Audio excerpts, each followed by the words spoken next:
Hi, everybody. The title of this book is Snow Puppy. There are 63 days until Christmas.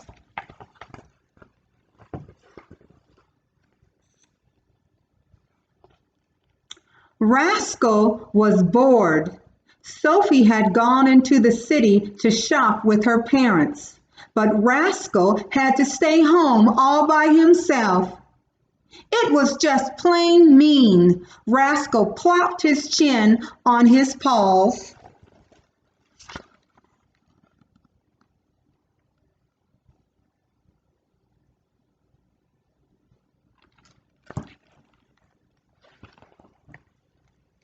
Then Rascal noticed something unusual outside the window.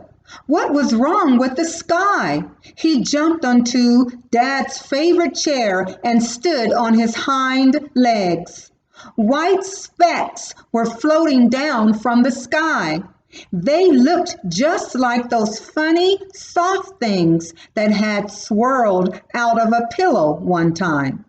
Rascal had been playing with the pillow and torn it open. Then Sophie had chased after him, and Mom had chased after Sophie. It had been a lot of fun.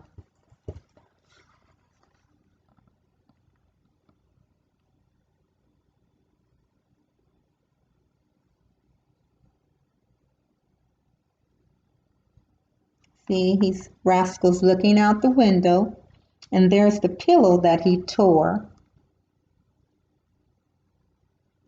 Okay.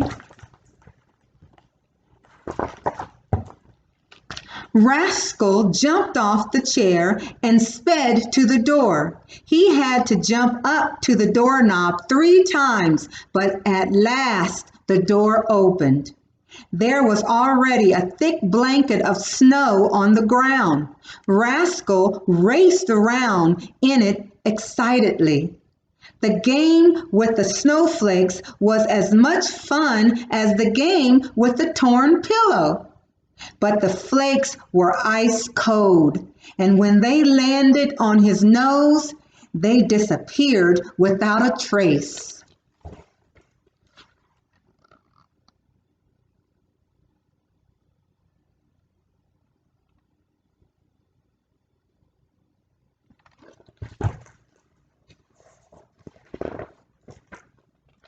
Something was moving near the fence.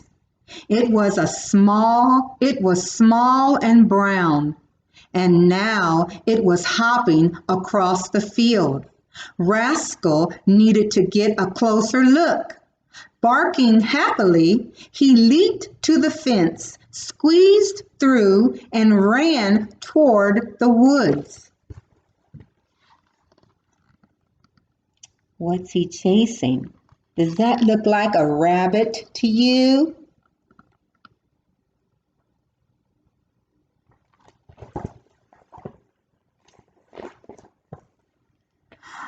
A new game! Rascal chased after the rabbit, farther and farther away from home. Suddenly, the rabbit disappeared. It seemed as if it had been swallowed up by the ground. No matter how hard he tried, Rascal couldn't find it. He didn't give up, though. After all, he had a good nose.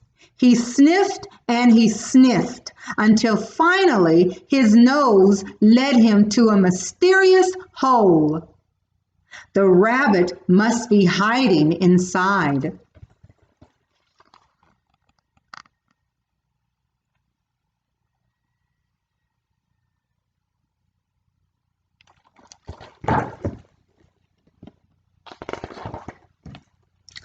Rascal pushed his nose into the hole deeper and deeper until his head got stuck. He kicked his legs to try to free himself. The rabbit backed into the farthest corner of the hole. It looked terrified. Rascal barked, but the more he tried to reassure the rabbit with his friendly barks, the more frightened the rabbit got.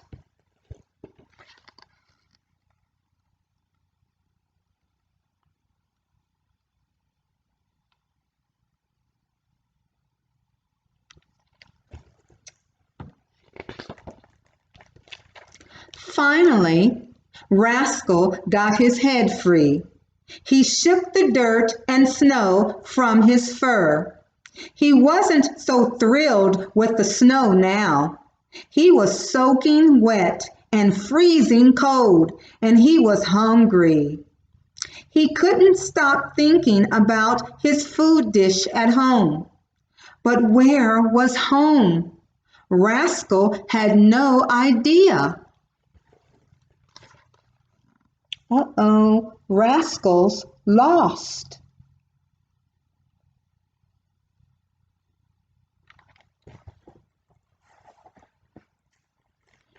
There was a delicious smell in the air. It smelled just like bologna. Rascal followed the scent to a clearing. There he found a man sitting on a log eating a bologna sandwich. Rascal cautiously approached. "Come here, little dog. Don't be afraid," said the man in a deep, friendly voice. "You look hungry." He tossed a piece of bologna to Rascal, who swallowed it in one bite.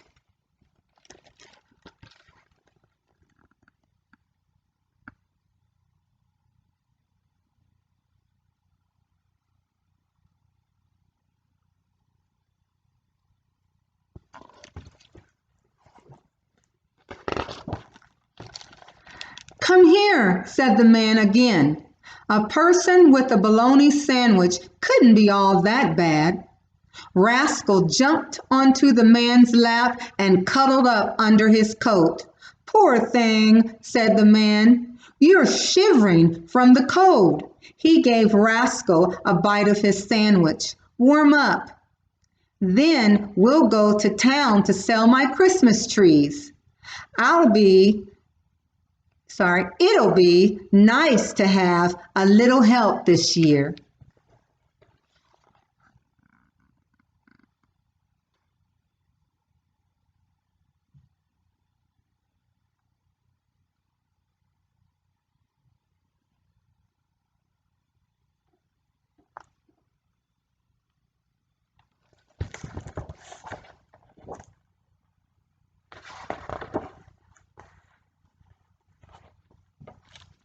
The man wrapped Rascal in a blanket and sat the pup beside him. Wow! Rascal had never been on a horse-drawn sleigh. The mighty horse stomped the ground impatiently. "Giddy up, Martha!" And they were off. Martha snorted in the cold winter air, and the heavy sleigh slid through the white countryside. The clanging of Martha's bells and the rocking of the sleigh lulled Rascal softly to sleep.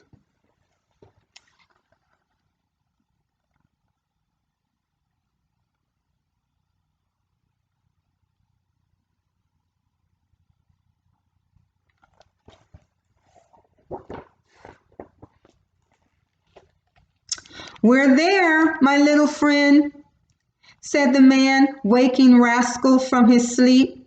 The man unloaded the pine trees from his sleigh.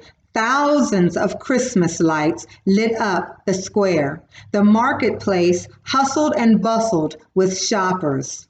Rascal watched shyly from his cozy blanket. He missed Sophie and his nice warm home. Suddenly, Rascal heard a familiar voice. "Daddy, look! This little tree is beautiful."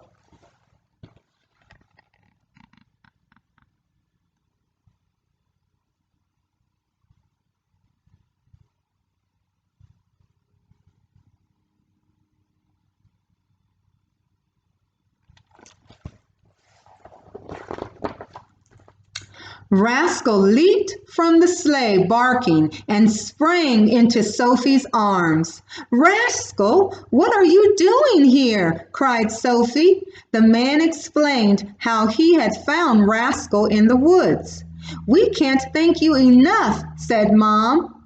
"It would have been a sad Christmas without Rascal." Then Mom invited the man to come for Christmas dinner. "That's very kind of you," said the man, "but I couldn't possibly accept." At that, Rascal snatched the corner of the man's coat and pulled with all his might. "Well, I guess I have no choice," said the man, laughing. Rascal wagged his tail in agreement, and the whole family looked forward to a very special Christmas. The end. Wasn't that a wonderful book? And what a kind man and a kind family. Kindness makes everyone happy. It's good to be kind. The title of this book is Snow Puppy. And remember, there's 63 days until Christmas. Bye for now.